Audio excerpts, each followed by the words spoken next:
آج ہم ایک ایسے پاکستانی برانڈ کا تفصیلی جائزہ لے رہے ہیں جو روایت اور جدت کو خوبصورتی سے ملا رہا ہے۔ کلتور پریمیم ویئرز۔ جی کلتور۔ ہمارے پاس ان کے تعارف سے کچھ آپ کہہ لیں معلومات ہیں۔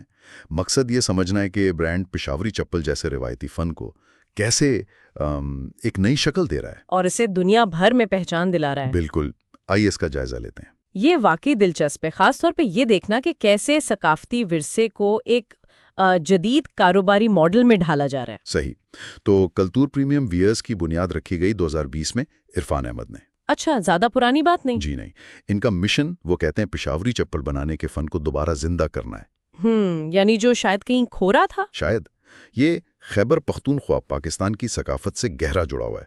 ان کے مطابق ہر جوتا صرف پہننے کی چیز نہیں بلکہ روایت، شناخت اور ہنرمندی کی نمائندگی کرتا ہے۔ یہاں قابل غور بات یہ ہے کہ یہ صرف جوتے بنانے کا کام نہیں بلکہ ایک طرح سے ثقافتی ورثے کو محفوظ کرنے کی کوشش ہے۔ جی۔ پشاوری چپل صرف ایک جوتا نہیں، یہ ایک شناخت ہے، اور اسے جدید انداز سے جوڑنا یہ ایک اہم قدم ہے۔ اور ان کی کاریگری وہ بھی دیکھنے لائق ہے، جیسے ان کی مصنوعات ہیں کلاسک زلمی، زوان پنجہ دار یا سگنیچر کیپٹن۔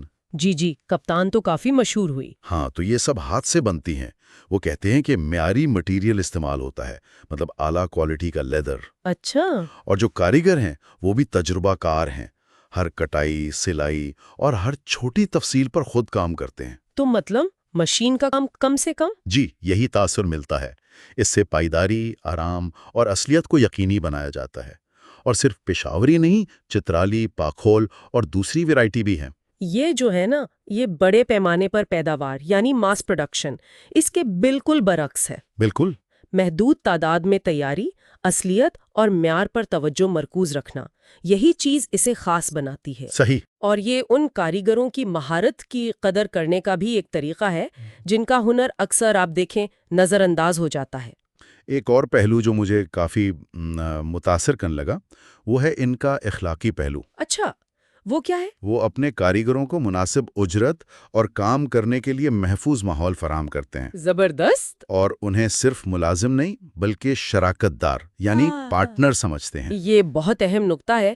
آج کل کے دور میں صارفین بھی یہ جاننا چاہتے ہیں کہ جو چیز وہ خرید رہے ہیں اسے بنانے والوں کے ساتھ کیسا سلوک ہو رہا ہے۔ جی بالکل۔ اور وہ پائیداری پر بھی توجہ دے رہے ہیں، مطلب ذمہ دارانہ سورسنگ، ماحول دوست مواد اور جو پیکیجنگ ہے وہ بھی ریسائیکل ہونے والی۔ تو یہ صرف ثقافت نہیں بلکہ ذمہ داری کا بھی احساس ہے، اور کاریگروں کو شراکت دار سمجھنا یہ سوچ آگے تک جاتی ہے۔ جی۔ سنا ہے مستقبل میں ان کا کلتور اکیڈمی کا بھی منصوبہ ہے۔ ہاں، یہ بات بھی سامنے آئی ہے کہ ایک اکیڈمی بنائیں جہاں یہ ہنر نئی نسلوں کو سکھایا جائے گا۔ یہ تو بہت دور کی سوچ ہے، وراثت کو زندہ رکھنے کے لیے یہ بہت اہم ہے۔ اور یہ کہانی صرف پاکستان تک نہیں ہے۔ اچھا، باہر بھی؟ جی، یہ برانڈ پاکستان سے باہر مشرق وسطی، یورپ اور شمالی امریکہ تک پھیل رہا ہے۔ واو! وہ فیشن ہاؤسز، انفلوئنسرز اور ایسی ثقافتی شخصیات کے ساتھ مل کر کام کر رہے ہیں جو ان کے مشن سے آپ کہہ لیں متفق ہیں۔ اگر ہم اسے وسیع تناظر میں دیکھیں تو یہ انداز اور ثقافت کے ذریعے عالمی روابط استوار کرنے کی ایک حکمت عملی ہے۔ کہہ سکتے ہیں۔ اس طرح کے اشتراک سے میرا خیال ہے وراثت کے تحفظ کا پیغام زیادہ مؤثر طریقے سے پھیلتا ہے۔ بانی کا ایک قول ہے جو شاید اس ساری بات کا خلاصہ ہے۔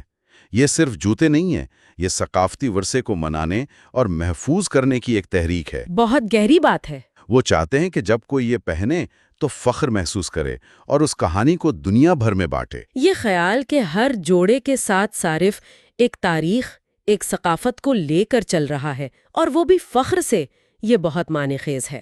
تو خلاصہ یہ ہے کہ کلتور پریمیم ویئرز روایت، ہنرمندی، اخلاقیات اور ایک جدید کاروباری سوچ کا ایک بہترین امتزاج پیش کرتا ہے۔ بالکل، یہ صرف ایک پروڈکٹ نہیں بیچ رہے، یہ ایک پورا تجربہ دے رہے ہیں۔ صحیح۔